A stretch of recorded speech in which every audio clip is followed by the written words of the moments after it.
In 2020, a landlord in Pittsburgh called in a noise complaint. Tenants said they heard crying from inside the walls. At first, police thought it was a prank, until they cut open the drywall and found what no one was ready for. This is the case of Room 6B, and tonight, we enter the evidence room. June 14, 2020. The Monroe Building, an aging 5-story apartment complex just off East Carson Street. Unit 6B had been empty for months. Or so everyone thought. Multiple residents had complained about noises, scraping, whispering, and sometimes sobbing. But when maintenance entered, the apartment was spotless. Nothing seemed wrong. Until they knocked on the north wall, and something knocked back.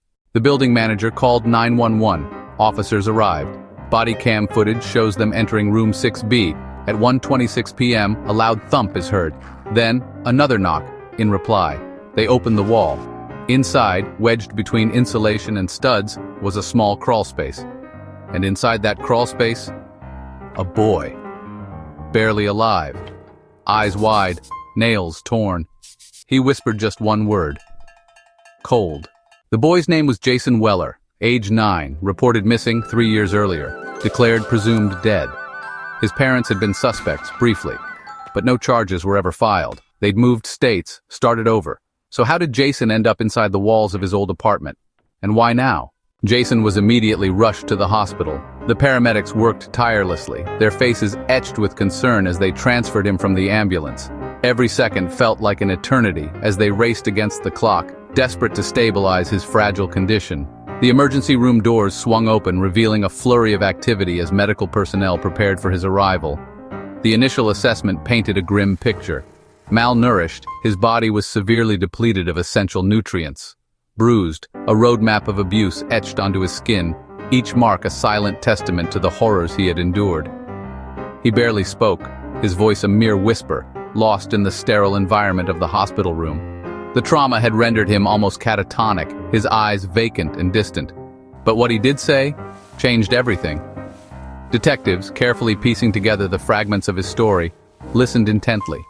His words, though few, carried the weight of unimaginable suffering and hinted at a far more sinister reality than they could have initially imagined.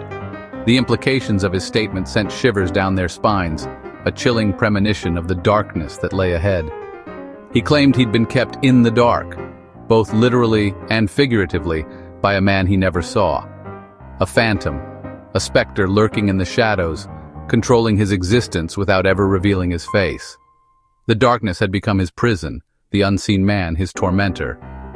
He came at night, Jason said, his voice trembling. He brought food, a meager offering in the desolate landscape of my captivity, then left, disappearing back into the darkness from whence he came, leaving me alone with my fear. But he said if I screamed, he'd hurt Mom. The threat hung heavy in the air, a suffocating blanket of fear that silenced his cries for help. His mother, his protector, had unknowingly become a pawn in this twisted game, her safety the price of his silence. He said the man called him Number 4. Not a name, but a designation, a label stripping him of his identity, reducing him to a mere object in this horrifying experiment. The cold, impersonal nature of the title sent a chill down the spines of the investigators. Investigators were horrified. The depravity of the situation, the systematic abuse, and the chilling implications of Number 4 weighed heavily on their minds. They knew they were dealing with something far more complex and disturbing than they had initially anticipated. Who was Number 1? 2? 3? Were they still out there, trapped in the same nightmare? The questions swirled in their minds, unanswered and unsettling. The race against time had begun, a desperate attempt to unravel the mystery and rescue any other potential victims before it was too late. A forensic team searched the crawl space. Behind a panel, they found a hidden door, cut through the building's brickwork, leading to a sub-basement never listed on the plans. What they found down there looked like a makeshift prison. 4 small rooms, 1 mattress each, 1 locked hatch, no windows, chains, still bolted to the walls. But only 1 room showed recent use. In the far corner of the sub-basement, they found a desk, and on that desk, a stack of folders labeled Number 1, Julia, Number 2, Kai, Number 3, Marla, Number 4, Jason. No last names, no dates, just photographs. 3 children, unknown, never identified, but one was different, Julia. Her photo had an address written on the back, 300 miles away, in Ohio. Police raided the Ohio address, a farmhouse abandoned for years, but neighbors claimed they'd seen a man there, just weeks prior.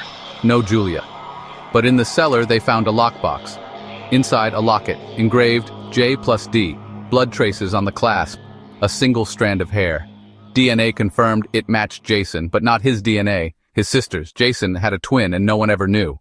In 2021, after months of digital forensics, a match appeared.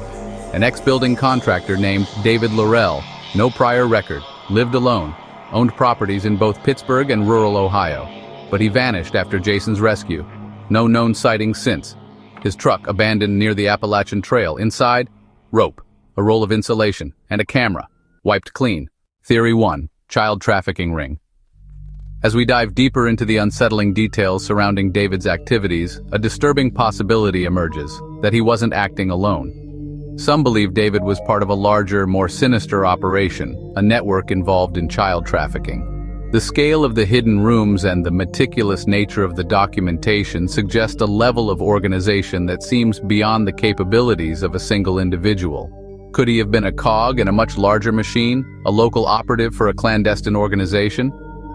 This theory paints a chilling picture of a widespread network preying on the vulnerable, the hidden rooms meticulously concealed beneath the surface of an ordinary house. The numbered files, each one a potential record of a life stolen or manipulated. A system, cold and calculated, designed to process and control its victims. The sheer volume of evidence points to something more than just the actions of a single disturbed individual. It suggests a coordinated effort, a well-oiled machine operating in the shadows. But if so, where's the rest of the network? Where are the other players in this horrifying game? The lack of readily apparent connections to a larger organization is a significant challenge to this theory.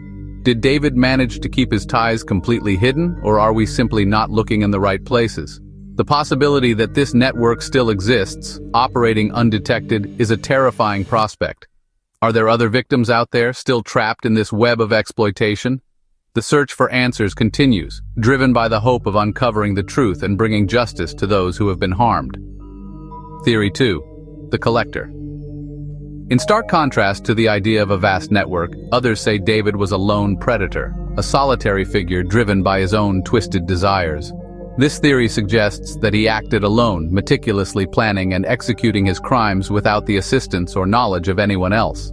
That he collected children like items, each one a piece in his macabre collection, numbered them as if they were objects to be catalogued and stored, categorized them according to some unknown and deeply disturbing criteria. This theory paints a picture of a man obsessed with control, viewing his victims as possessions rather than human beings. The systematic nature of his actions suggests a deeply ingrained pathology, a mind consumed by darkness. And when they grew too old, he replaced them, discarding them like broken toys. This chilling detail highlights the disposable nature of his victims in his eyes. The constant cycle of acquisition and replacement suggests a relentless pursuit of an unattainable ideal, a never-ending quest to fill a void within himself. The thought of these children being treated as mere objects, their lives reduced to a series of numbers and categories, is deeply unsettling. Theory 3. Someone helped him. While the lone predator theory is compelling, certain details suggest the possibility of an accomplice. The crawl space required recent repair, indicating that someone with construction skills had been working in the hidden areas. Electrical wiring had been rerouted, professionally. The quality of the work suggests someone with specialized knowledge and experience, not just a casual handyman. This raises the question, did David possess these skills himself, or did he rely on someone else to maintain and improve his hidden lair? Did someone else maintain the setup while David was gone? The evidence suggests that someone was actively involved in the upkeep of the hidden rooms, even during periods when David was away. This raises the possibility that he had an accomplice, someone who knew about his activities and helped him to conceal them. If so, who? Who was this silent partner, complicit in David's horrific crimes? Were they motivated by fear, greed, or some other twisted desire? Unmasking this potential accomplice is crucial to understanding the full scope of David's activities and bringing all those responsible to justice. The search for answers continues, driven by the unwavering determination to uncover the truth, no matter how dark or disturbing it may be. Today, Jason lives with a foster family under a sealed identity. He rarely speaks, but he draws. One recurring image keeps appearing. A door, with 4 locks, 3, always open, the 4th, always closed. And behind it, a shadow. The mysteries surrounding Room 6B linger, casting long shadows on our understanding of the events that transpired. We've dived into the known facts, explored the theories, and examined the evidence, but some questions remain stubbornly unanswered. Who was Julia, the enigmatic figure at the heart of this unsettling narrative?